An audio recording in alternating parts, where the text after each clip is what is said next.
다윗 왕조 계승 역대상하 유임을 받으셨죠? 예, 이 내용 중심으로 해서 한 장이어가지고요. 그렇게 많은 시간은 걸리지 않을 것 같고요. 다음 시간 준비해 주신 분은 마칠 때 저한테 주시기 바랍니다. 없으면 다음 시간은 없습니다. 자, 보겠습니다. 우리 유인물 바로 보도록 하죠. 이게 요절이 있으니까요.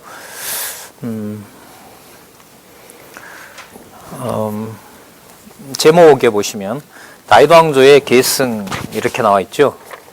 그죠? 예. 근데 이제 제목이라는 게 이제 이 글을 쓸 때도 시작하지만 마칠 때도 여기에 이제 제목이 담겨 있어야 되는 거예요. 그러니까 다윗 왕조의 계승은 이제 역대상하의 주제이기 때문에요. 제가 첨삭을 다 안 했는데 역대상하를 빼고 다윗 왕조의 계승과 본문에 가장 중요하게 여기는 부분이 제목으로 달리면 제일 좋죠. 예를 들면 이제 사랑과 이해 이러면 그 내용의 그 앞부분은 뭐냐면 그 글의 문제예요. 그리고 이해 이러면 사랑이라는 것은 무엇이다? 이해다. 그게 명제로 요약이 되는 거예요. 글에 어떤 제목을 붙일 때. 그러니까 앞부분의 내용이 뭐가 되냐 하면 문제가 되고요. 그 다음에 나오는 낱말이 뭐가 되냐 하면 일종의 답이 되는 거죠. 그래서 제목을 다시 다 하셔가지고요. 정리해 놓으시고 저한테 다시 제출해 주시면 고맙겠습니다.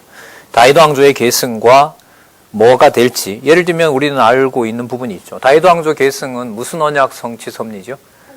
그렇죠. 예를 들면 적어도 다윗 왕조 계승과 여호와 하나님의 통치라고 할지, 그 다음에 통치의 회복이라고 할지 여러 제목이 가능한 겁니다. 이제 그게 본문의 내용하고 연관이 돼야 되기 때문에 적었던 내용이 어느 부분으로 가 있느냐 그것과 함께 제목이 구성이 됩니다.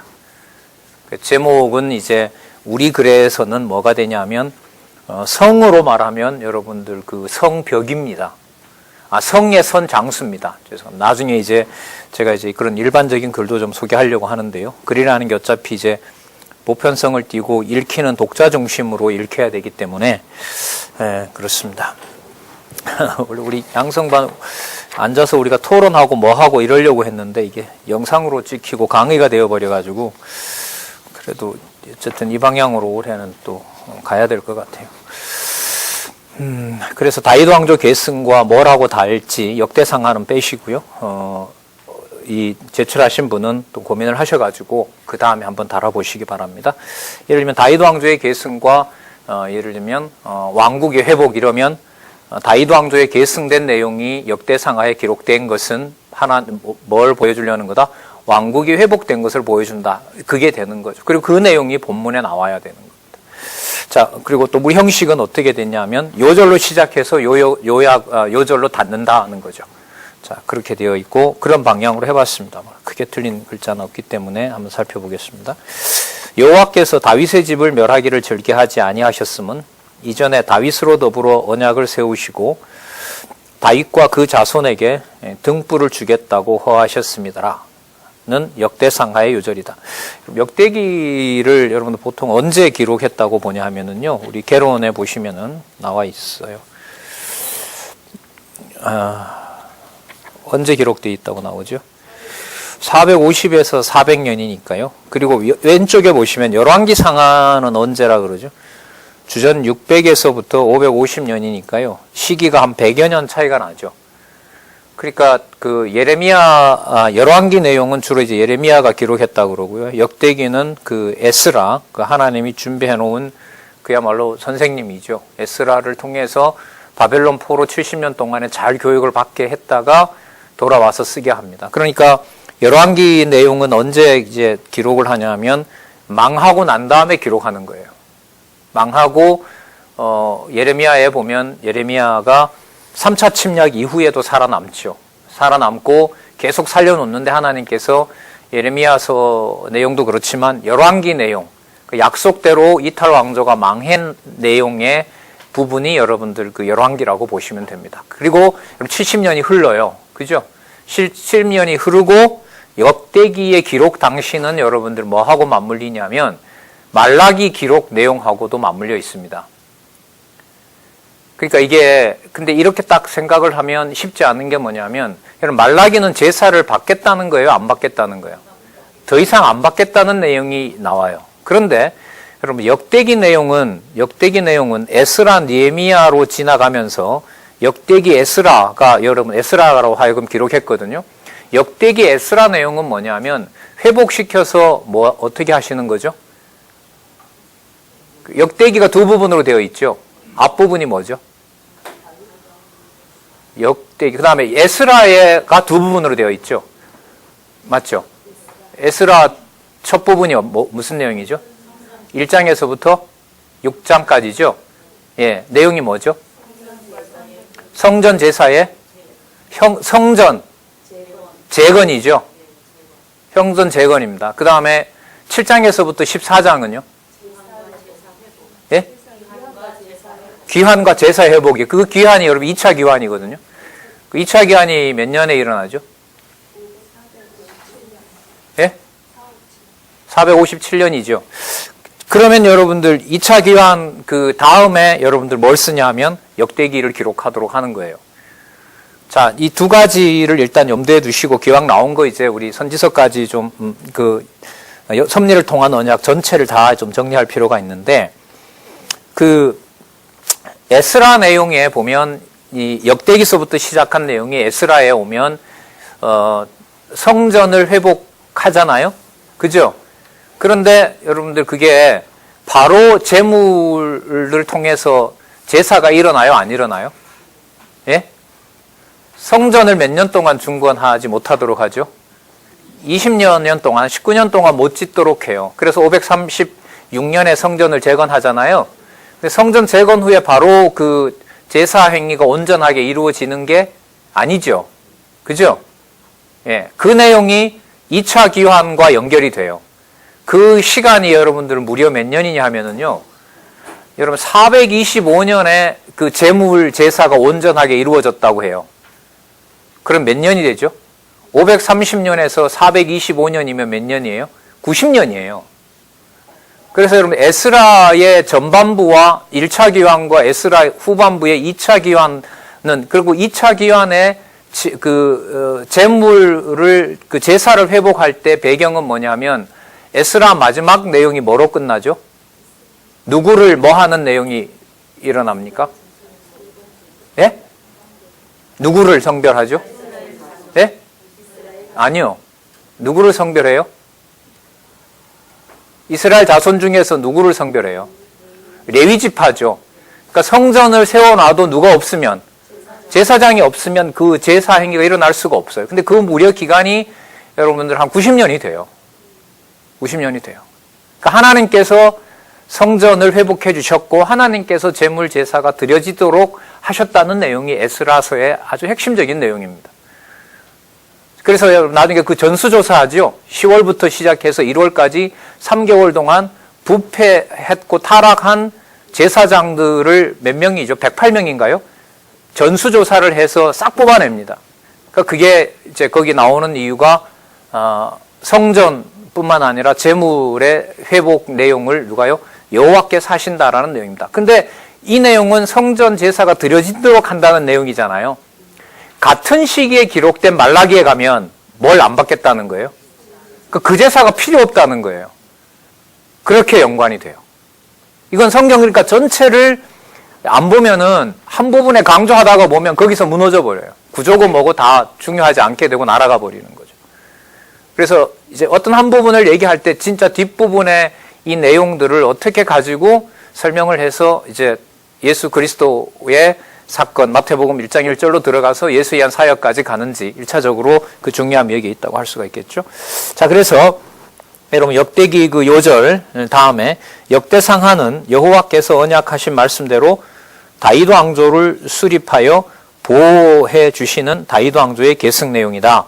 자, 그런데 여러분들이 이 시기가 여러분 열왕기와는 달리 한 100여 년 지나서 말라기 시대와 거의 맞물려 있다는 겁니다. 역대기 내용이. 자, 그걸 이제 염두에 두시면서 여호와 하나님께서 어떤 예언을 언약을 하시는지 섭리를 통한 언약이니까요.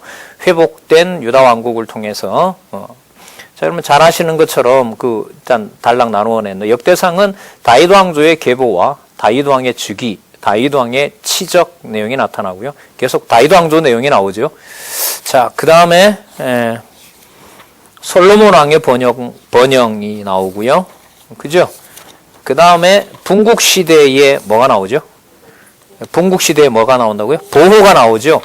그러니까 여러분 분국 시대 보호인데요. 여러분 분국 시대는 로보암부터 시작해서 망하에서 나중에 그 포로 귀환할 때까지, 그러니까 시드기야까지 계속해서 기록을 하고 있는데요. 이 기록의 내용이 분국 시대의 분열이 아니라 분국 시대에 뭐라고 얘기를 해요? 보호라는 거죠. 이게 그러면 결정적으로 뭐와 달라지냐면 열왕기 내용하고 달라지죠. 열왕기 내용은 무슨 내용으로 정리가 되어 있죠? 이탈 왕조가 뭐하는? 그렇죠. 이탈해서 결국 부망조가 패망하고 다윗 왕조도 그 말이 보호지만은 수치스러운 경우로 열왕기가 끝난단 말입니다. 근데 그로부터 70년 후에 돌아와서 기록을 했을 때는 이 역대기에서는 이게 어떤 의미로 해석이 되는 거예요? 분국 시대에 보호를 해준 내용이 돼요. 뿐만 아니라 다윗 왕조가 그래서 뭐 하게 되는? 존속하게 되는. 자, 그러면 여기에서 다윗 계속해서 다윗이라는 개념이 강조되잖아요. 그럼 이때 다윗은 뒤로 돌아가서 모형적인 언약을 이루는 왕국일까요? 아닐까요? 아니죠. 그럼 누구를 보고 하시는 예언이겠어요, 이게? 메시아에 대한 예언인 겁니다. 그럼 그 메시아 준비를 어떻게 하냐라고 우리가 생각을 해보게 되면 이건 어디로 넘어가야 되냐? 선지서로 넘어가야 되는 거예요. 그러니까 400년경에 구약 전체 역사 섭리를 마무리하면서 기록을 했던 것이 그 앞전에 여호와께서 하신다라는 측면을 강조한 것이 이사야부터 시작해서 그게 뭐예요? 선지서인 거예요. 그러니까 그런 조합이 일어나야 여기서는. 그러니까 역대기 내용이 이게 굉장히 좀 이게 긴장해야 되는 내용입니다. 그러니까 구약 성경을 마무리해가는 그 섭리를 통한 언약이 여러분들 그 시기하고요. 그건 진짜 창세기에서부터 어디까지요? 말라기 시대까지 큰 그림을 그리고 있는 것이 섭리를 통한 언약입니다. 그 섭리를 통한 언약에서 패망하기도 했고 돌아오기는 했지만 어디로 돌아가는 건 아니다? 모형적인 언약으로 아브라함으로 돌아가는 것이 아니라는 얘기인 겁니다. 그러니까 역대기에 나타난 다윗 왕조의 의미와 다윗이라는 의미와 열왕기에 말하는 다윗이라는 의미가 같겠어요? 다르겠어요? 다르다는 거예요. 그럼 그 다른 의미를 어떻게 볼 수 있느냐? 여러분, 그게 바로 선지서의 양분된 구조입니다. 그러니까 선지서의 앞부분은 어떤 다윗을 말하겠어요? 모형적 언약으로 열왕기까지의 다윗이라고 보시면 돼요. 그 다음에 후반부에 해당되는 싸매기도 하고 또 어떻게 하죠? 심기도 하고 또 모으기도 하시고 또 세우기도 하시고 또 흥하게도 회복하시는 그 전체 뒷부분의 내용들은 여기서 이게 중요한 거죠. 내가 가서 한다라는 사역이라는 내용과 관계됩니다. 저 성경신학 서론이 벌써 한 20몇 년 전에 나왔을 때도 저도 이해가 잘 안 됐는데 그게 예를 들면 여러분 섭리를 통한 언약은 여호와 하나님의 존재를 확증해 준 내용이라 그럽니다. 그 다음에 이른바 시가서라고 하는 찬양을 통한 언약 내용에서는 여호와 하나님의 뭘 얘기하죠? 속성이라고 얘기를 합니다. 그 다음에 예언이죠. 예언을 통한 언약. 예언을 통한 언약은 여호와의 뭐라고 그러죠? 이걸 사역이라 그래요. 근데 문제는 여기는 사역 안 나오나요? 다 나오죠. 그럼 이 사역의 의미가 뭐냐는 겁니다. 이게 참 어렵더라고요. 몇 번 이제 물었는데도 명쾌하지 않았어요. 결국은 본문에 바탕을 둔 차근차근 이 공부를 해가지 않았던 좀 무식함에 결국 폭로가 되는 건데요. 그럼 여기 사역은 여러분들 뭐냐 하면 지금 우리 그 예레미야 공부하고 있지만은요, 이 주어인 거예요. 주로 어떻게 나오냐면 만군의 여호와 이스라엘의 하나님이라는 용어가 반복되면서 이사야, 예레미야, 그 다음에 에스겔, 다니엘, 그 다음에 소선지서에 가면 여호와의 이름이 이렇게 나오면서 내가 나오고 내가 하겠다 이렇게 가요. 하겠다. 뭐와 관계돼요, 이게? 사역인 거고요. 누구를 보내셔서? 메시아를 보내서 하신다는 거예요. 그러면 마태복음 1장 1절에 나오는 다윗의, 우리 성경만 아브라함이 먼저지요. 다른 사본은 전부 다윗 이름이 먼저, 데이비드가 먼저 나와요. 그러니까 다윗은 그런 면에서 거기서 두 가지를 다 이해해야 되는 거예요. 어떤 다윗과 어떤 다윗인 거예요. 그러니까 열왕기로 끝나는 다윗과 그 다음에 메시아를 예언하고 있는 역대기 이후의 다윗을 구분해야 돼요. 그래서 역대기의 다윗은 그 열왕기와 역대기를 어디로 넘겨서 보냐 하면 선지서로 넘겨서 선지서의 앞부분에 해당되는 부분은 모형적인 언약에 해당되는 다윗으로 보셔야 되고요. 그 다음에 뒷부분에 이제 싸매는 데서부터 회복시키는 여호와는 어떤 다윗을 말하는 거죠? 누구를 바라보고 하는? 메시아를 바라보고 하는 거죠. 그 양자를 가지고 마태, 마가, 누가, 요한과 함께 메시아가 보내셔서 성령께서 교회를 세울 때, 그 성령께서 교회를 세우실 때 거기에 예를 들면 이스라엘이라는 말도 나오고요. 야곱이라는 말도 나오고 이제 뭐 택한 백성이라는 말도 나오고 그게 이제 교회라는 개념으로 이제 모여드는 거예요. 그야말로 모아지는 거죠. 그래서 이게 설립 단계에서 그 다음에 마지막 승리 단계까지 그렇게 전개되는 겁니다. 자, 그런 이제 큰 그림을 그리는 것이 우리 이제 교사 양성반의 중요한 목적이라고 할 수가 있습니다. 자, 그럼 더 보도록 할게요. 여호와께서는 실체적 언약의 대상인 아담의 계보를 따라 언약된 유다 자손의 계보에서 출생한 다윗을 왕으로 즉위케 하시고 하나님이 함께 하셔서 큰 군대를 이루어 다윗 왕조를 수립하여 위용이 있게 하신다. 여기서 보면 아담의 계보를 따른다 이 말이 나오잖아요. 그죠? 몇 장 몇 절에 나오죠? 예? 아담이라는 이름이 역대기 몇 장 몇 절에 나와요? 그렇죠. 근데 그러니까 여러분들 왜 망하고 난 다음에 70년 포로 생활 돌아와서 왜 기록을 아브라함부터 안 하고 어디로 돌아간다?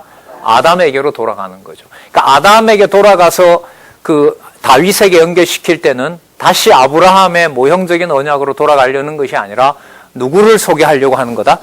그렇죠. 메시아를 소개하려고 하는 거다. 그 답은 여러분 그 답은 어디 가서요? 선지서에 가서 내가 하겠다는 데 가야 답이 나옵니다. 그러니까 나는 역사서는 좀 강한데 뭐 예언서가 안 돼. 이건 안 맞아요. 안 맞습니다. 극히 이제 한 부분이 불러질 우려가 많고요. 근데 이 사이에 여러분들 뭐가 있죠? 찬양을 통한 언약이 있죠. 그죠? 찬양을 통한 언약이 있는데 이것도 잠시 이제 여기 섭리를 통한 언약에서 다윗의 의미가 실체적인 의미로 넘어간다는 걸 염두에 두고 그것이 나중에 어디에서 예언서에 와서 어떻게 해요? 양분된 구조로 모형적 언약을 폐하시고 실체적으로 하나님께서 섭리에 가시겠다라는 내용을 염두에 두면 찬양을 통한 언약에서도 뭐와 뭐를 거쳐야 돼요? 모형적인 다윗과 실체적인 다윗을 여기서 읽어내야 돼요. 그때 그 증거가 나오는 게 여러분들 뭐냐 하면 욥기에서 흥하게 하시고 그 다음에 어떻게 하죠? 뜻대로 하시고 또 어떻게 합니까? 나중에 흥하게 하시죠. 망하게 하고 뜻대로 하시고 흥하게 하는데요. 그 망하게 하시는 내용에서 끝에 보면 흥하게 하시는데 몇 갑절에 뭘 줍니까? 복을 주죠. 그리고 여러분 아시는 것처럼 찬양을 통한 얻은 어디에 바탕을 둔다?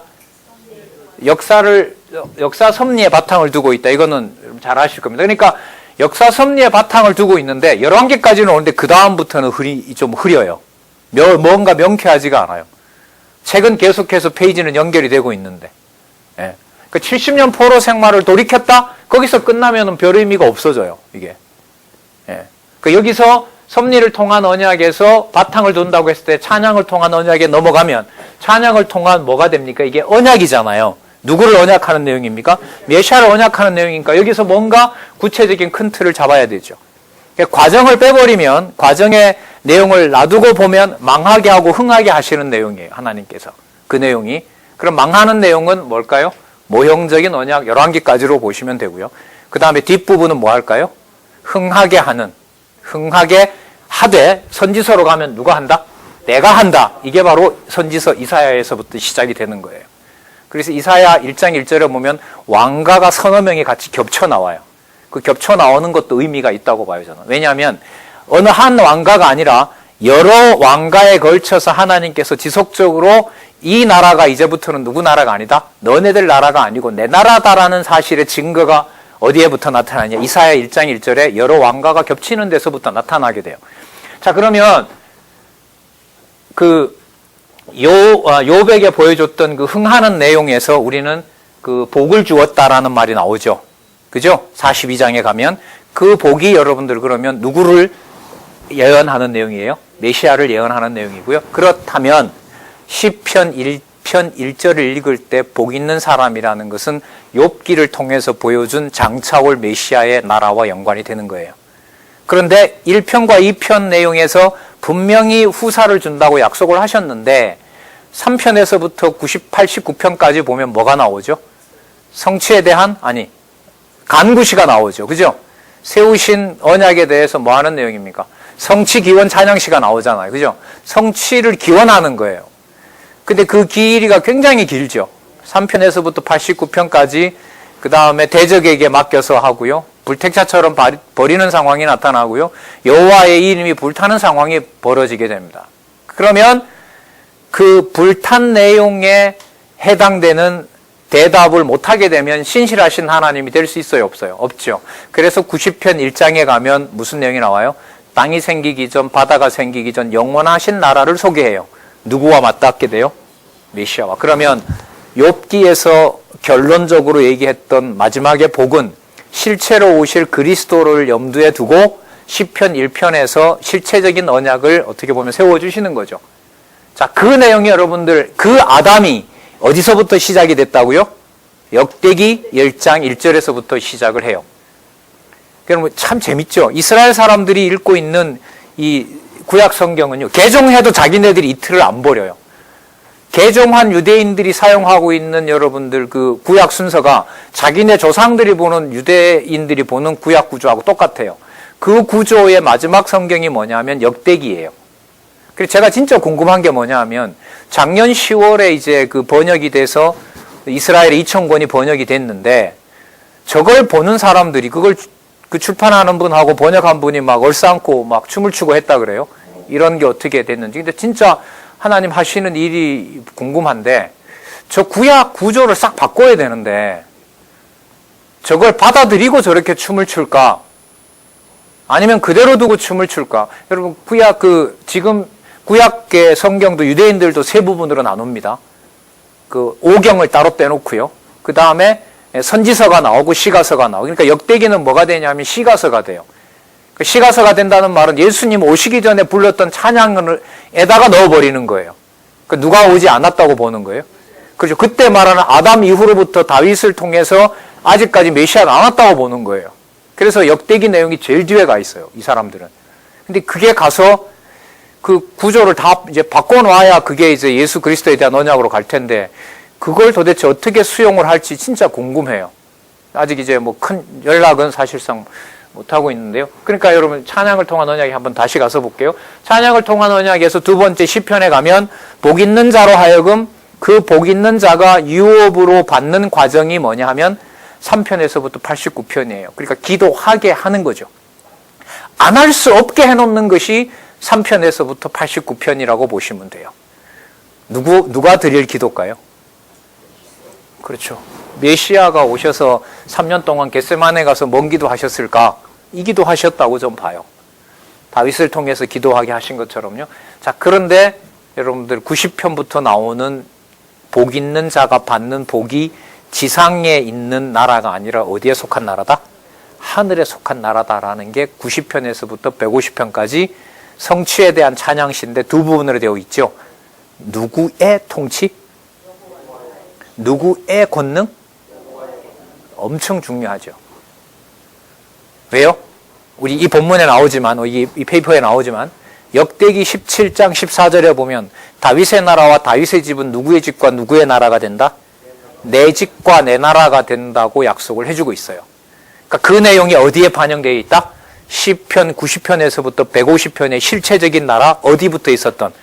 바다가 생기기 전, 땅이 생기기 전에 있었던 영원한 나라에 속한다는 거죠. 그 나라 관리를 여호와의 나라라면 누가 관리하셔야 돼요? 여호와께서 하시죠. 여호와께서 하신다는 내용이 여러분 잠언이에요. 잠언 지혜와 명철과 지식과 근신과 훈계와 모략이 쫙 순서대로 되어 있고요. 8장에 가면, 잠언 8장에 가면 지혜가 언제부터 있었다 그러죠? 창세 전부터 있었던 거죠. 그러니까 이렇게 돼요. 시편 후반부에 여호와의 나라는 하늘에 속한데 어디에 속한 지혜로 통치하게 하신다? 하늘에 속한 지혜로 통치하게 하신다는 내용이 잠언의 핵심적인 내용이에요. 표면적으로 보면 솔로몬이 르호보암에게 유언으로 얘기하는 게 잠언입니다. 그러나 그건 구조적 이해가 아니에요. 시편 후반부에 해당되는 영원한 나라를 염두에 두게 되면 그 나라는 이미 잠언으로 오면서 어디에 속한 나라가 돼요? 영원한 하나님 나라가 돼요. 그렇기 때문에 전도서로 넘어가면은요, 그 나라는 지상에 있다 하더라도 어떤 나라가 돼요? 영원한 하나님의 나라, 영원성이 드러나게 되죠. 그래서 여러분들 그 잠언에 여러분들 어떻게 보셨는지 모르지만 잠언에 지혜가 지나서 명철로 가면은요, 양분이 일어나요. 양분이 일어나는데 북쪽 이스라엘과 남쪽 유다를 하나님께서 갈라놓고요, 솔로몬이 르호보암에게 어떤 얘기를 하냐면 악인과 의인, 악인과 의인, 계속 그런 식으로 아마 9장부터일 거예요. 9장부터는 계속해서 의인과 악인의 양구도를 만들어 놓습니다. 그러니까 나라의 규모로 보면 어떤 나라가 더 크죠? 북쪽 이스라엘이 훨씬 더 크죠. 규모로 보면 남쪽 유다가 작은 나라죠. 그러나 어느 나라가 의인인 거예요? 의에 속한 나라요? 작은 유다라는 거예요. 그러니까 선과 악을 하나님이 구분해 놓고 하나님 기준의 선과 악을 가르쳐 주는 것이 바로 주권성이라고 보시면 돼요. 그러면 악인도 악한 날에 쓴다라는 말은 누가 악인이고 누가 의인인지를 하나님 기준으로 알아야 가능한 거죠. 그래서 여러분 잠언이 지나면요, 명철과 관련된 부분에서 양분된 구조가 영원성에 오면 어떻게 돼 있어요? 양분되어 있어요. 그러니까 메시아를 빼버리면 그러니까 하늘에 속한 지혜를 빼버리면 솔로몬도 자기가 이룩해 놓은 것이 영원한 것이 있어요, 없어요? 아무것도 없는 거예요. 그러나 그 속에 뭐로 보면 지혜가 충만한 경우로 보면 그 모든 것들은 여호와의 어떤 행사가 돼요? 영원한 행사가 된다라는 게 여러분들 잠언의 내용인 거죠. 자, 그런데 그 잠언을 영원성과 관련된 거고요. 이게 여러분들 그 욥기서로 가면 아가서로 가면 어떻게 되냐면 여러분 아가서가 8장으로 되어 있는데 그 아가서 8장이 뭘 정리를 전체적으로 하고 있죠? 섭리를 통한 언약을 8장에 나눠서 창세기부터 어디까지요? 에스더까지 정리한 내용이 아가서예요. 진짜 이건 엄청난 거예요. 그러면 어떤 일이 벌어지냐면요, 아가서 전체 내용이 섭리를 통한 언약 전체를 가지고 오면서 양분을 시키면서 무슨 언약과 무슨 언약을 딱 명확하게 나누어줘요. 모형적인 언약과, 그러니까 11개까지 진행되어 왔던 모형적인 언약과 실체적인 언약을 어디에 와서? 아가서에 와서 어떻게 해요? 선명하게 보여주게 되는 거죠.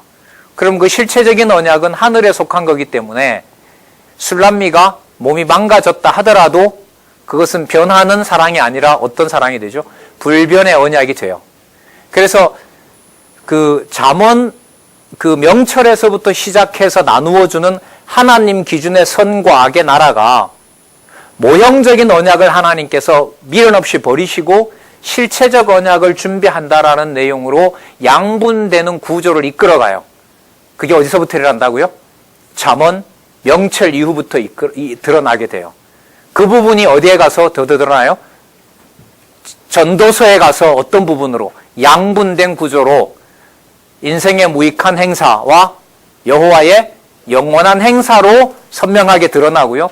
그게 여러분들 택한 백성 쪽으로 가서 그리스도 안에 택한 백성 쪽으로 가서 아가서에 가서 또 양분이 돼서 마감이 되죠. 뭐한 것과 뭐한 것으로요? 조건 없는 사랑과, 그렇기 때문에 조건이 없기 때문에 어떻게 된다? 변함없는 사랑으로 연관이 돼요. 그러면 선지서로 들어갈 준비가 돼 있는 거예요. 그래서 선지서가 몇 부분으로 나눠진다고요?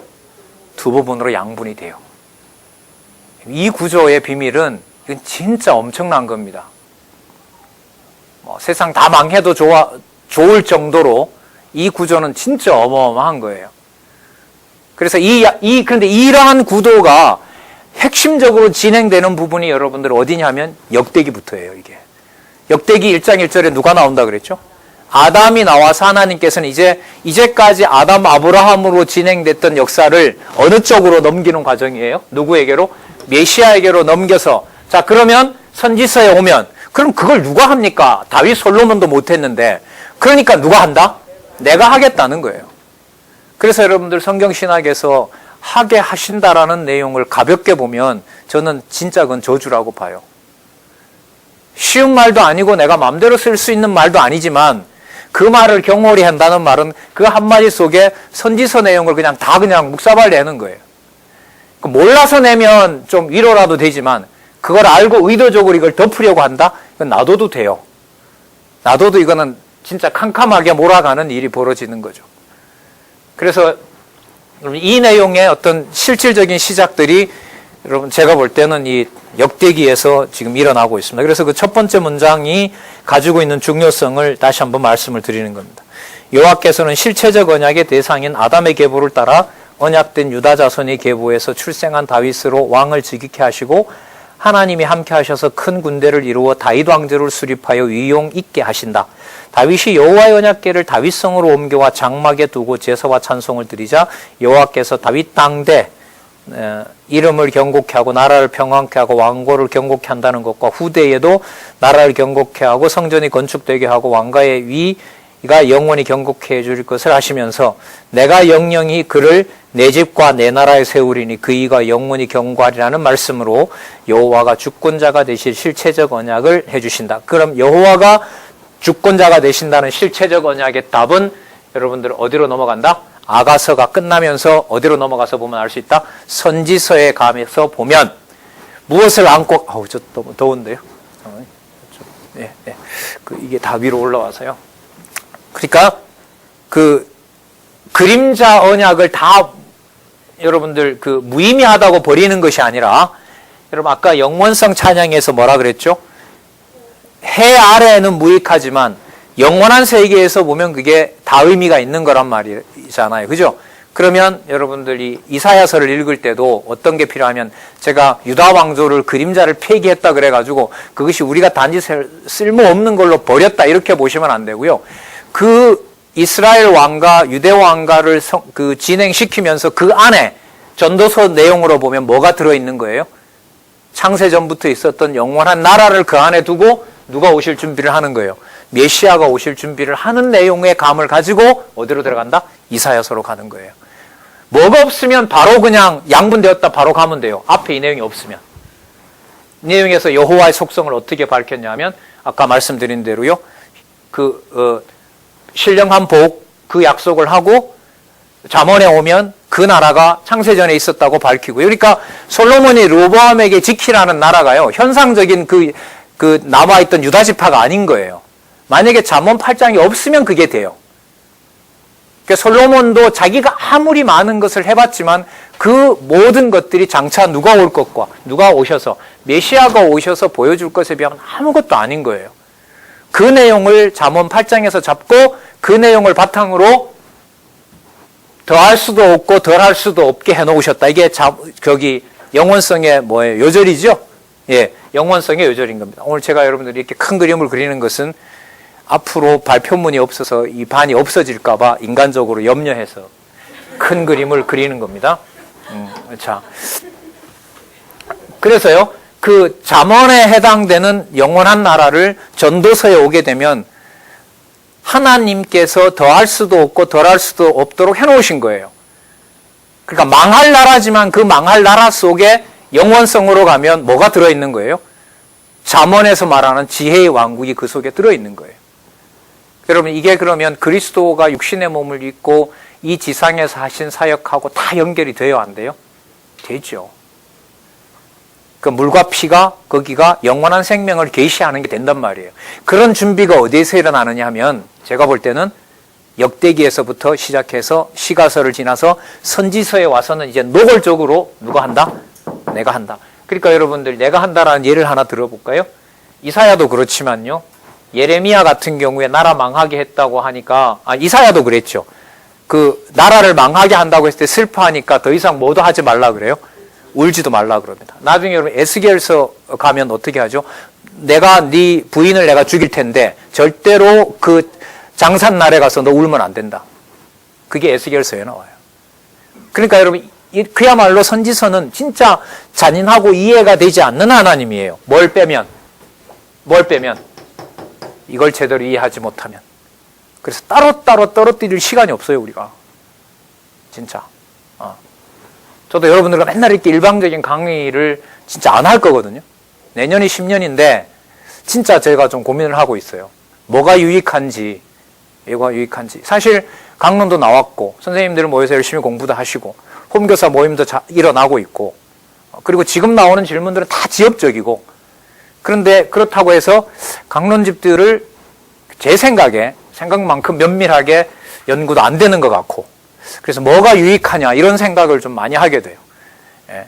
그러니까 가장 좋은 것은 이제 여기 이제 양성반 같이 하시는 분들이 동일하게 같은 반으로 나누어서 분반이 더 활성화되면 좋겠어요. 집에서부터 일어났던 분반이 또 이렇게 활성화되고요. 그렇게 됐으면 참 좋겠다 싶어요. 자, 그래서 오늘 어쨌든 올 연말 다음 달 한 2번 이제 남았으니까 큰 그림을 그리고 이제 남아있는 신약 부분이 한두 개가 나왔는데 복음서 부분이 아직 나오지 않아서 좀 말씀을 드리고요. 그 부분 해주면 이게 바로 연결이 돼요. 그래서 여러분 역대기 오늘 내신 분의 이 의미가 저는 굉장히 크다고 봐요.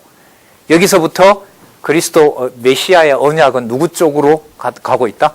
그러니까 어떻게 보면 전부 다 메시아를 보고 하는 약속이라고 봐도 돼요. 그러니까 여러분 그게 아까 말씀드린 대로 유대인들이 가지고 있는 성경 구조와 누군가가 칼빈을 중심으로 그 제자 배자가 했다고 그래요. 이 성경 개론, 이 목록. 근데 그 사람들이 발견한 게 아니고요. 이게 벌써 한 1800년 전에 누가 모르는 27군의 구조를 이렇게 해놔버렸어요. 근데 유대인은 신약을 안 받아들이죠. 제가 알고 있는 사본만 하더라도 한 3개가 결정적인 게 있는데 뭐 밀라노에서 발견되고 저기 어디죠? 목동이 저쪽에서 발견하고 그 사회사본인가요? 거기서 발견되고 한 건데 그 공리 특징이 뭐냐면 지금 27권 이 순서대로 된 거예요. 근데 그걸 개혁자들이 루터만 하더라도 야고보를 넣어야 되느냐 빼야 되느냐 베드로가 이런 글을 쓸 리가 없다고 넣었다 뺐다 굉장히 혼란이 일어납니다. 종교개혁 시대 때. 그런데 마무리가 어떻게 되냐면 지금 보고 있는 27권의 순서가 어쨌든 확정이 되어서 각 나라 말로 우리 선생님들 보셨던 롤란드처럼 외워서 어쨌든 전하고 해서 우리 한국에 들어와 있는 거죠. 이 전체를 지금 다 무력화시키는 것이 뭐냐면 역사 비평학이라고 보시면 돼요. 그러면 이제 이 역사 비평학은 내면에서부터 우리가 정리를 해서 어느 부분이라도 흔들리지 않았으면 좋은 거죠. 그래서 역대기부터 시작한 내용이 아까 우리 뭐 읽다가 그랬냐면 말씀으로 여호와가 주권자 되실 무슨 언약을 해주신 것이다? 실체적 언약이기 때문에 그런 거죠. 그러니까 성경신학은 어쨌든 이게 역대기면 앞부분에 나타났던 부분이 이 말에서부터 하나도 벗어나면 안 돼요. 그러니까 예를 들면 우리가 그냥 정리하려고 쓴 것입니다. 이게 아니라 여기 있는 낱말들이 내가 만든 것이 아니라 성경과 성경 신학으로부터 출발한 거라면 이 모든 개념들이 다 내가 책임을 질 수 있어야 돼요. 그러니까 어느 정도는. 또 왜 그걸 더 설명해 줄 수 있는 사람도 있을 수 있으니까. 자, 그럼 계속 볼게요. 실체적 언약을 하신다. 언약대로 다윗이 어디로 가든지 이기게 하셔서 나라를 준비케 하신다. 여호와께서 다윗이 인구조사하는 실수를 하지만 여러분 인구조사하는 것이 실수고 하나님이 책망하시죠. 맞죠? 이게 어디에 나오죠? 사무엘에 나오죠. 여러분 사무엘 하가 마지막에 무슨 사건으로 끝나는지 기억나세요?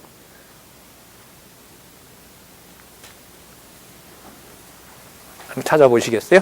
사무엘하 내용이 저기 보면 사무엘하가 뭐로 끝 다윗 왕국의 보호인데요. 사건으로 보면 무슨 사건으로 끝나냐 하면 인구조사한 무슨 사건이에요? 이게 범죄죠. 그죠? 예. 그러니까 다윗 왕국을 보호한다는 사무엘의 내용이요. 다윗 왕조를 보호한다는 내용의 마지막 여러분 사건이 뭐냐면 24장에 보세요. 무엇을 통한 교훈? 그러니까 다윗이 뭐 하는 거죠? 인구조사해서 뭐 하는 겁니까? 범죄하는 걸로 끝나요. 근데 여기서 사무엘은 저기 의미분석 성경 개론에서는 그 제목을 뭐로 달아놨어요? 다윗 왕조 뭘로? 보호로. 물론 여기서 이제 엄청 혼이 나죠. 사실 다윗이 사람한테 맞은 배가 너무 커가지고 하나님한테 직접 맞겠다고 했는데 자기는 안 맞고 어물한 백성만 몇 명이 죽죠. 여기 보면 엄청 많이 죽어요. 이런 부분이 사실 이해가 잘 안 되죠. 인간적으로 보면. 자, 그러면 우리 역대기로 다시 들어와서 보시면 다윗이 범죄한 사건을 역대기에서 여러분들 거론하는데요. 여기서 하나님이 책망했다 이런 걸로 끝나질 않아요. 그러니까 목적이 어디에 있는 거니까? 예? 목적이 어디에 있으니까요? 보호에 있기 때문에 그렇습니다. 여기 나오네요. 255페이지에 보니까 온역으로 백성 7만을 죽여요, 하나님이. 7만을 죽이자 다윗이 여호와께 회개하게 돼요. 그러니까 여러분들 이 모든 내용들이 어디에 들어가냐면 여러분들 254페이지에 보시면은 역대하 18장에서부터 29장까지, 역대상 18장에서부터 29장까지 내용이 다윗 왕의 뭐가 돼요? 치적이 돼요. 그러니까 뭐 한 게 치적이에요? 21장의 제목 보세요. 뭐 한 게? 인구조사에서 실수한 게 뭐가 되죠? 왜 치적이 되죠? 보호하시니까. 보란 듯이 범죄했는데 역대기 1장 1절에 누구 이름이 나오므로 다윗의 이름이 나오는 것 다 연관을 시켜야 돼요. 그게 뭐가 아니에요? 단순한 실수로 끝나는 것이 아니게 됩니다. 그리고 잘 아시는 대로 성전을 준비하는 거, 그 다음에 나중에 솔로몬이 왕국 세워서 이방 여인들의 1000명이나 되는 처첩을 둔 거, 이 모든 것들, 그 다음에 분국시대에 범죄하고 뭐 했고 한 내용들도 전부 무슨 내용 속에 들어가요? 누가 보호하셨다는 거죠? 그러면 여러분 역대기 내용에 내가 보호했다라는 내용이 뭐의 서론이 돼요? 선지서의 서론이 일어나고 있죠. 역대기에서. 그래서 뭐 열왕기 하다가 우리 선배들 보니까 많아요. 열왕기 하다 똑같다고 역대기 그냥 건너뛰어서 에스라로 가고요. 시편이나 이 부분 하다가 그냥 안 한 데도 많고요. 잠언은 그게 그거다라고 읽다가 그냥 넘어가자고 한 데도 많고요. 제가 지방에 가서 이렇게 들어보니까요. 그러니까 강론집 집필이 되면서 연구 과정이 아니라 연구나 공부가 오히려 뭐 되는? 네. 그리고 성도들과 저자들의 어떤 직접 만나서 토론하고 이런 문화는 점점 더 노예 체제에서 가로막는 일이 벌어졌고요. 진짜 개혁 너무너무 감사하죠. 특히 이제 교육 개혁이요. 지금 분반은 실시 못할 줄 알았는데 하나님께서 또 분반 공부를 해 주셔가지고요. 글쎄 우리 다음에 어떤 교육의 어떤 효과로 생각을 한다면은 전체적으로 그 신입반 교사들을 전 기지업 차원에서 한번 다 모집해봐야 되지 않나 이런 생각도 많이 들어요. 그게 이제 우리 개념이 어느 교회부터 바뀌었잖아요. 그죠? 가정교회부터 바뀌었잖아요. 예. 그 가정교회가 여러분 혹시 부모가 있고 이런 게 아니죠. 하나님께서 나 혼자 우리 교회에 그런 분이 있었죠. 지금은 나오는지 안 나오는지 모르는데 엄마 아빠 교통사고 교회 나오다 돌아가시고 혼자밖에 안 남았어요. 그럼 가정교회 없는 거예요? 아니죠. 누가 부모가 돼요? 어느 여호와께서 누구를 통해서 어느 누군가를 통해서 부모 노릇 시키는 거예요. 시키는 거죠. 그런 의미가 그러니까 여러분 육적이고 혈육의 이런 의미가 아닌 겁니다. 가정교회라는 것이.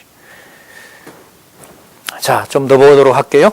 자, 다윗이 인구조사하는 실수를 했지만 성전 건축 준비와 레위 자손으로 여호와를 섬기는 직무 및 백성을 다스리는 통치 직무를 정비하게 하신다. 자, 이게 계속 보호 계승 의미를 두고 진행된다는 것을 말씀을 또 드립니다. 자, 이렇게 다윗이 여호와께서 솔로몬을 택하사 이스라엘을 다스리게 하신다는 언약을 백성에게 알려주며 솔로몬에게 성전을 건축할 것을 유언한다. 백성들이 전 건축을 위하여 즐거이 헌납하고 여호와께 제사를 드리게 된다. 그리고 여호와께서 다윗의 아들 솔로몬으로 이스라엘 모든 왕보다 뛰어나게 하셔서 수립된 다윗 왕조를 계승시키신다. 자, 붙이고요. 여호와께서 다윗에게 하신 후대의 언약대로 다윗의 아들 솔로몬과 함께 하셔서 왕위가 견고하게 하시고 지혜를 주시고 자원을 풍족하게 하여 여호와의 성전을 건축하게 하신다. 솔로몬이 모세의 명을 쫓아 번제를 드리고 그 붙인 하나님의 사람 다윗의 명한 대로 제사장들의 반차를 정하여 여호와를 섬기게 하였다. 여호와께서 솔로몬을 형통케 하심으로 명성이 퍼져 스바 여왕이 찾아와 지혜에 감탄하며 여호와를 찬양한다. 열왕기에는 스바 여왕이 찾아오는 것이 무엇의 계기가 됩니까? 그렇죠. 이탈의 계기인 거예요. 근데 여기 열왕기는, 아니 역대기는 어디에 들어가죠? 뭐 하시는 방법이에요? 예. 내용으로 보면 다윗 왕조의 치적, 솔로몬 왕의 번영에 들어가요. 예. 솔로몬 왕의 번영의 마지막 장에 스바 여왕 사건이 나오거든요. 놀라운 분열이죠. 이 놀라운 얘기가 여러분 이제까지 여러분 같이 공부해서 어디까지 우리 이제 넘겨버렸어요? 뭐의 서론이 된다? 시가서의 서론이 된다. 무슨 구도가? 열왕기와 역대기 구조가. 그 부분이 구체적으로 그러면 누가 하냐? 여러분 여기 보세요. 여호와의 자기 능력을 찬양하도록 한 거니까 그 다음에 될 일이 그림자인 아브라함이 돌아가서 하고 다윗이 하고 하면 이게 말이 안 되잖아요. 그럼 누가 하시는 걸로 넘어가야 돼요? 당신이 하시는 걸로 넘어가야 돼요. 자손 땅 통치 의미가 어디에서부터? 이사야서에서부터 실체적으로 넘어가게 돼요. 그게 저는 너무너무 기가 막히게 어떻게 되어 있다? 양분되어서 나타난다. 그래서 여러분 두 가지로 구분되는 것은 의미분석 성경에서 참 중요합니다. 제가 볼 때는. 왜냐하면 예수에 대한 성취도 여러분 어떻게 마감되죠? 요한복음 내용이 어떻게 됩니까? 두 부분으로 되어 있죠. 뭐 하신 분? 천례의 신성. 맞죠? 그 다음에 귀천의 신성 이렇게 되는 거죠. 그럼 천례의 신성이라는 말은 여러분 육체를 강조하는 사역과 관계돼요. 잘 생각해 보세요. 육체와 관련된 거기 때문에 교회를 두세 사람이 함께 모여서 육체로 모이는 것과 관계될 수 있어요. 왜? 그리스도가 뭘 입으신 것처럼 육체를 입고 제자들과 함께 하나님 나라를 세우신 것처럼. 하지만 아버지께 가는 예수 속에는 여러분들 뭐가 있냐 하면 죽는 사건이 반영되잖아요. 그죠? 죽고 부활하고 승천하시잖아요. 그 내용은 죽고 부활하고 승천했다고 해서 공간적으로 이게 존재하지 않는다고 해서 존재하지 않는다라고 할 수가 절대로 없죠. 그러면 두세 사람이 모인 하나님의 교회가 뭐와 맞닿아 있다는 거예요? 보이지 않는 영원한 천국과 맞닿아 있다는 것이 제가 볼 때는 요한복음의 두 구조로 같이 뭘 연상시키냐면 전도서 구조와 또 뭐예요? 아가서 구조를 연분시켜요. 그래서 제가 이 성경신학에서 두 부분으로 나누어진 부분이 이게 참 이게 묘하다 이런 생각이 들어요. 그래서 이제 교회에 대한 어떤 설립에서부터 시작되는 부분을 제가 말씀드린 이유가 그 내용이 뭐하고 무관하지가 않다. 역대기에서 시작되는 내용과 열왕기, 역대기, 열왕기에서 역대기로 넘어가서 시가서에서 양분된 것이 그림자와 실체로 영적인 것과 육적인 데서 영적으로 넘어가면서 그러니까 두세 사람이 모였다는 것은 말은 뭐와 뭐가 다 함께해요. 신령한 것이 뭘 통하여? 육체로. 그래서 여러분들 성경 마지막에 가면 여러분 계시록은 어쨌든 전체 다 이상이라고 본다면요. 마지막 요한 1, 2, 3서는 아버지와 아들이 하나가 되어 사귀는 것이 누구 관계에서? 성도 관계를 통해서 뭐 한다? 사귄다. 코이노니아라는 걸로 마감이 돼요. 그 일이 어디서부터 출발한다? 섭리를 통한 언약에서 열왕기에서 역대기에서부터 누구 이름이 나오면서 아담 이름이 나오면서 시작된다는 거예요. 그래서 시간이 나중에 더 우리는 이제 우리 그리스도가 재림 안 하는 시대에 살고 있지만 나중에 그리스도가 재림할 때 만약 그때 분들이 만약에 성도들이 성경을 본다면 전부 다 뭐 한 거 다 이루어진 거니까. 그죠? 성경은 크게 다 이루어진 걸로 보면 5편으로 되어 있는 거죠. 그리고 그 논리적 관계가 설명이 되는데 어디에 와서 한번 큰 분수령이 생긴다? 역대기에 와서 그 분수령이 생긴다. 그래서 하나님의 존재와 속성, 그 존재와 속성이 당신이 와서 직접 이루시겠다는 걸로 해서 어디에서요? 예언서에서 밝혀지게 되고 강조가 되고요. 그에서 약속하신 대로 육신의 몸을 입고 아브라함과 다윗의 자손으로 육체의 몸을 입고 오는 분이지만 그의 본성은 뭐가 되는? 신성이 되는 부분으로 마감이 되고 약속하신 성령이 오셔서 당신이 다시 오실 때까지 이방에 본인 혼자 계시면 이방 땅 복음 못 전하잖아요. 누가 오셔서? 성령께서 오셔서 뭐 하도록? 교통하게 하는 일이 교회를 통한 성취 내용, 그러니까 성령에 의한 성취 내용에서 이렇게 마무리가 되는 과정으로 간다 이런 생각이 들어요. 그리고 어떤 개념도 여기 이제 성경의 기초를 두고 정리한 내용이지만 상호 다 연관이 된다는 말씀 드리고 싶어요. 자, 그 다음 여호와께서 다윗에게 하신 후대 언약, 이거 했었고요. 스바 여왕 얘기했고요. 천하 열왕도 조공을 바침으로 솔로몬이 번영을 누리다 죽고 그 아들 르호보암이 왕이 되게 하신다. 르호보암의 치정 시대에 여호와께서 이스라엘 나라를 분국시키시고 분국 시대에도 여호와의 주권으로 다윗 왕조를 보호하신다. 주권뿐만 아니라 여러분 이 내용의 강조에서 이제 하나님 5대 속성과 관련된 부분들도 잠시 설명해 주면 도움이 많이 되겠죠. 그러니까 한낱말이라도 다음 내용을 연상하도록 안내를 해주면 좋은 안내가 되는 거죠. 르호보암 이후에 다윗 왕조의 왕들 중에 성전 제사를 드리고 여호와를 의지하는 왕들은 대적을 물리치고 나라가 견고하나 여호와를 버리고 우상을 숭배하고 범죄하는 왕들은 여호와께서 징계하여 죽거나 왕위를 지키지 못할 때도 있게 하신다. 하지만 어느 틀이죠? 어떤 틀이에요? 역대기 전체 내용은 다윗 왕조의 뭐와 관련된다? 보호와 관련된다. 맞죠? 수립한 왕국을 뭐 한다? 보호하신다. 그러니까 엄연히 보면 열왕기 눈으로 보면 엄연히 범죄인 거예요. 그러나 여호와께서 함께 하시는 내용으로 보면 그 언약의 내용으로 보면 계속해서 이어지기 때문에 그게 뭐가 돼요? 보호가 되는 거죠. 그러니까 아예 싹을 그루터기를 남겨두신다고 그러는데 아예 싹을 잘라버리는 것과 그루터기라도 남아있게 하는 것과는 차이가 클까요? 작을까요? 엄청 큰 거죠. 여러분들 가족 중에 한 사람이라도 성경신학을 공부하는 경우가 있는 것과 없는 것의 차이는 큽니까? 작습니까? 천국과 지옥 차이 아닙니까? 그렇기 때문에 하나님께서 역대기를 통해서는 범죄하지만 전부 어디에 장사되었더라? 범죄했지만 어디에 장사되었더라? 다윗성에 장사되었더라. 다윗성에 장사되었더라. 다윗성의 장사 이렇게 나오죠. 여호와를 버리고 우상을 숭배하고 범죄하는 왕들은 여호와께서 징계하여 죽거나 왕위를 지키지 못할 때도 있게 하신다. 그 다음에 접속사 잘 쓰셨네요. 하지만 여호와께서 내 집과 내 나라를 영원히 견고케 하리라는 언약대로 다윗 왕조가 계승되도록 보호하신다. 자, 히스기야 내용으로 갑니다. 히스기야의 개혁으로 성전이 수리되고 산당과 주상을 회파하여 여호와께 드리는 성전 제사를 회복하는 내용이 히스기야의 내용에 해당되지요.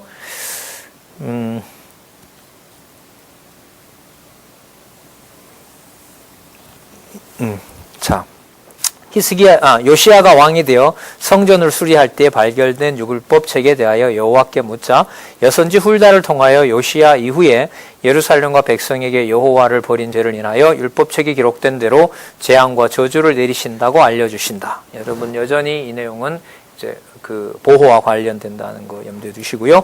여호와의 언약대로 요시야의 아들들이 왕이 되어 다윗 왕조는 존속되나 여호아스는 애굽으로 잡혀가고 여호야김과 여호야기는 바벨론 포로로 잡혀간다. 시드기야의 범죄로 예루살렘이 바벨론 왕에게 패망하여 70년을 지낸다. 자, 그 다음에 연결되죠. 그러나 여호와께서 바사왕 고레스의 마음을 감동시켜 유다 백성에게 예루살렘 전에 올라가 전을 건축하라는 귀환을 명하게 하셔서 다윗과 그 자손에게 등불을 주겠다고 허하셨던 말씀대로 여호와께서 다윗 왕조를 수립하고 보호하여 계승해 주신다는 역사적 사실을 확정해 주셨다. 자, 그러면 쓰지는 않았지만 아까 우리 요절이 몇 장 몇 절이었었죠? 21장 7절에 이 전체 내용으로 봤을 때 여호와께서 다윗의 집을 멸하기로 즐겨하지 아니하셨으면 이전에 다윗으로 더불어 언약을 세우시고 그 또 언약과 그 다윗에게 등불을 주시겠다고 하셨습니다. 그대로 성취하신 대로 하셨다는 내용이 이제 잘 마무리되고 있습니다.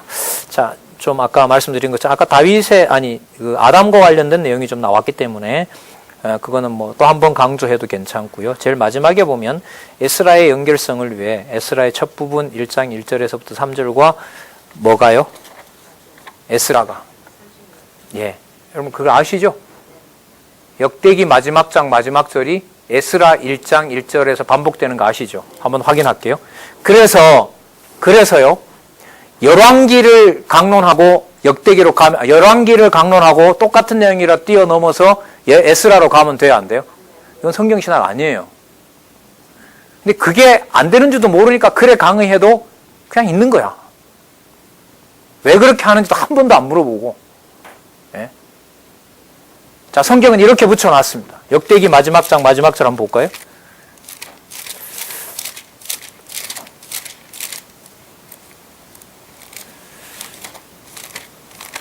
성경 같이 한번 보도록 할게요. 역대하 36장이죠. 자, 여러분 잘 보세요.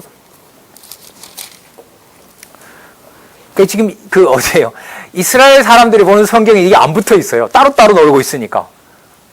자, 36장 22절. 바사왕 고레스 원년에 여호와께서 예레미야 입으로 하신 말씀을 응하게 하시려고 바사왕 고레스의 마음을 감동시키심에 저가 온 나라에 공포도 하고 조소도 내려 가로되 바사왕 고레스는 말하노니 하늘의 신 여호와께서 세상 만국으로 내게 주셨고 나를 명하여 유다 예루살렘에 전을 건축하라 하셨나니 너희 중에 무릇 그 백성 된 자는 다 올라갈지어다 너희 하나님 여호와께서 함께 하시기를 원하노라. 그러면 여러분 역대기 주제인 다윗 왕조의 계승을 누구를 통하여 누가 하셨다? 예? 여호와께서 누구를 통하여? 고레스를 통하여 누가 하셨다? 여호와께서 계승하셨다. 이 결론이 나오죠. 그러면 이 내용이 그러면 아담에게 했던 1장 28절하고 연관이 돼야 안 돼요? 아담에게 했던 1장 28절의 3대 언약이 결국 누가 이루신 게 돼요? 이걸 강조하고 싶은 거예요. 여호와가 하셨잖아요. 누구 입으로 그걸 증거하게 해요? 23절 보시면 바사왕 고레스는 말하노니 하늘의 신 여호와께서 세상 만국으로 내게 주셨고 나오잖아요. 그러니까 누가 하셨다는 게 결론이에요. 역대기 내용이. 자, 이걸 왜 강조하죠? 내가 하셨다는 결론을 맺으면서 뭐가 시작이 돼요? 시가서가 시작이 되잖아요. 누가 한다? 내가 내 방법대로 한다. 이거 아니겠어요? 그리고 에스라 이후부터는 좀 남겨두도록 하겠습니다. 모르겠어요. 누가 에스라, 느헤미야, 에스더 어떻게 좀 발표문이 들어오면 그러니까 여러분들이 이 자료가 여러분들 이렇게 강의를 하는 입장에서도 이렇게 참여한 것이 단순 참여가 아니고 되게 유익하겠어요? 안 하겠어요? 유익하죠. 적어도 이 쓴 사람은 유익해요. 아, 이게 이런 의도였는데 이게 전체로 펼쳐지는 거구나. 그게 이제 하나님께서 허락하셔서 57장이 나올지 57편이 나올지 안 나올지 저도 이제 모르겠습니다. 우리 정할까요? 한 주까지는 참는데 2번 안 나오면 그냥 우리 이 반 없어지는 걸로. 네. 반대가 없어서 그걸로 받아들이도록 하겠습니다. 자, 그래서 여러분들 이 마지막에 해당되는 역대기의 마지막 내용은 누구의 집과 누구의 나라라는 말이 딱 맞게 만들어요. 사무엘하 7장 16절에서 시작해서 열왕기도 끝나버렸던 다윗 왕가와 다윗의 집이 아니라 누구의 집과 내 집과 내 나라이기 때문에 내가 너네들이 아닌 고레스. 그러면 여러분 이 고레스 답은 어디 가서 나오죠? 고레스가 누군지에 대한 답은 어디가 나와요? 그렇죠. 이렇게 연결이 되는 거예요. 이게 여러분 이쪽 같다 저쪽 같다라는 것을 구조를 머리에다 두고 옮겨가는 거예요. 낱말 가지고 왔다 갖다 붙이는 게 아니고요. 그래서 성경을 인용할 때 여러분들이 진짜 관심을 가지고 하셔야 되고 가지고 보셔야 돼요. 저게 전체 틀로서 인용이 되고 있는지 아닌지를. 예. 자, 그래서 여러분 희한하게 맞아 떨어지잖아요. 여러분 그렇다면 23절의 내용이 다 올라갈지어다 너희 하나님 여호와께서 함께 하시기를 원하노라. 여러분 이게 마태복음 마지막에 이런 게 나오죠. 내가 너희와 항상 함께 할지어다. 임마누엘이죠. 예. 이 내용이 나오면서 그러면 이 내용이 여러분 에스라 1장 1절로 가서 볼게요. 자, 똑같이 카피되어 있죠. 에스라 1장 1절. 바사왕 고레스 원년에 여호와께서 쭉 해서 어디까지? 3절에 가시면 너희 하나님이 함께 하시기를 원하노라. 똑같죠? 예? 글자 하나도 안 틀리게 딱 카피가 되어 있어요. 그러면 여러분 여기서 이제 딱 답을 잡을 수가 있을 것 같아요. 왜? 에스라서에 가면 성전 방해 공작이 19년 동안 일어나고 성전은 지어졌지만 90년이 지나는 동안 아까 20년 빼버리면 한 80년 지나는 60년 지나는 동안 재물이 온전히 지내도록 못하게 하셨을까? 답을 얻을 수 있죠. 누가 이 전을 회복하는 것이 핵심이기 때문에. 누가 하시는 거기 때문에. 그 여호와께서 하시는 거기 때문에 성전 재건도 1년이면 할 걸 19년으로 못하게 하고 19년 동안. 자, 이제 지어졌으니까 들어가서 뭐만 드리면 돼요. 재물만 드리면 되죠. 그런데 60년 지나는 동안 오히려 레위지파는 뭐 하게 만들어요? 레위지파는 뭐 하게 만들어요? 레위지파가 뭐 했어요? 에스라 마지막에 보면. 이방 민족 여인을 데려다가 뭐 합니까? 통혼하잖아요. 그러니까 거룩성을 훼손하는 일이 벌어지는 거죠. 누가 그렇게 하시는 걸까요? 그래서 이 그림이, 그러면 이제 여러분들 역대기 마지막 부분과 에스라 첫 부분이 맞아 떨어진다는 말은 에스라 이후부터, 그러니까 역대기 마지막이 에스라의 뭐가 돼요? 서론이 되죠. 그러면 에스더서까지 일어날 일은 누구와 주어가 되는 일이 벌어지는 거예요. 누구 방식대로? 여호와의 방식대로 되는 거죠. 여호와의 방식의 마지막은 여러분들 뭐로 끝나냐 하면 페르시아 제국이 고레스로 시작했다가 아하수에로 왕 때 모르드게가 통치자가 되면서 그 이후로 몰락해요. 그러니까 페르시아 역사는요, 성경은 간단해요. 하나님의 뜻 따라 고레스를 세웠고요. 하나님의 뜻이 마감되자 그 페르시아 제국을 끝을 내버렸어요. 누구 손아귀에? 알렉산더에 의해 가지고. 그래서 세계 역사도 그렇게 되어 있다는 거죠. 그래서 여러분들 어디에서부터는요, 역대기 마지막 부분에서부터 에스더서까지 갈 때는 뒤로 돌아보지 말고 진짜 누가 해 가신다는 찬양에 대한 서곡이다. 에스라, 니에미야, 에스더 내용은 무엇이 시작하는? 찬양을 통한 언약이 시작되고, 그런 능력 있으신 분이 이제 직접 와서 하시겠다는 내용이 어디에서부터 시작된다? 이사야에서부터 무엇을 주어로? 내가라는 걸로 해서 왕 얘기를 이사야부터 하죠.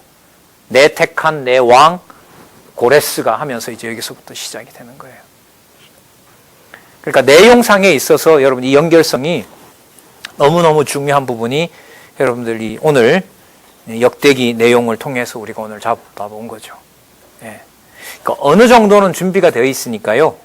절 고려하지 말고 여러분들이 관심 있는 것을 이 정도 분량이라도 오면 가져주시면 오늘 그렸던 이런 그림이 앞으로 이게 한 10편 안 들어왔죠. 아직 한 7편 들어왔나요? 50번 반복되는 거죠. 2장 들어오면 또 한 번 반복이 되고요. 그렇게 하셔서 조금만 들고 조금만 우리가 관심을 가지고 우리가 선생이나 앞선 선배 입장에서 성경시나 아니다라는 걸 확실하게 구분을 빠른 시간에 하셨으면 좋겠어요. 예. 자, 오늘도 일방적인 강의를 해서 대단히 죄송합니다. 자, 다음 시간 자료 볼 수 있도록 준비해 주신 분은 제출해 주시고요. 오늘 수고들 하셨습니다. 기도하겠습니다. 예, 예. 역대기에서 나오는 왕조들의 타락 모습들이 11개에서는 간단하게 넘어간 게 예. 역대기에서는 더 이렇게 예. 후반에 가는 그 타락된 모습도 나오거든요. 예, 예. 너 어느 왕이죠?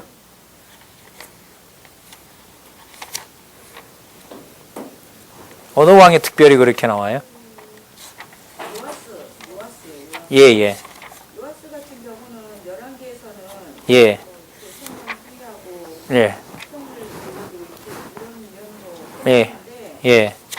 역대기에서 예. 이쪽에서는 23장, 24장 아니면 우상을 섬기고 성전을 수리도 했지만 24장에서 예. 우상을 섬기고 스가랴 선지자를 불러 예. 예. 예. 아람에게 망해서 그 아들 아마샤한테 가거든요. 예. 예. 그러니까 예. 역대기에서 나오는 실질적인 언약으로 가는 장면에서 예. 그런 왕들이 좀 몇 개는 있었던 것 같아요. 예. 예. 열왕기보다도 더 이렇게 예. 나중에 악을 행하는 예. 예. 예. 이야기가 더 드러나는 걸 제가 봤거든요. 예. 예.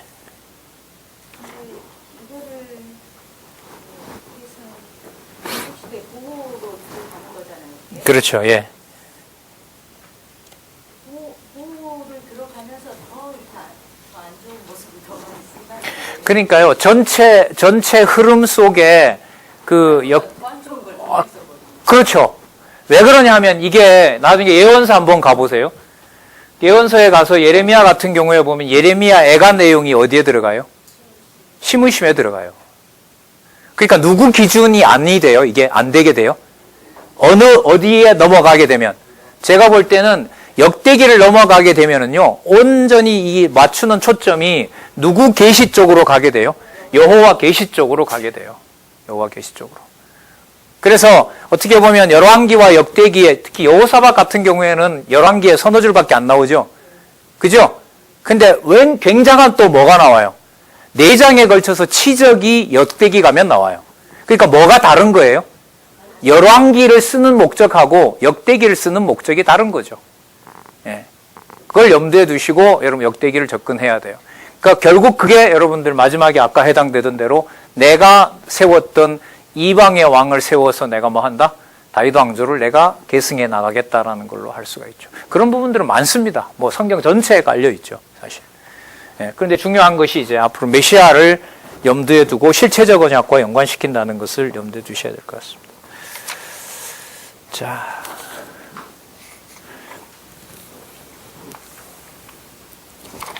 예. 이 질문 고맙습니다.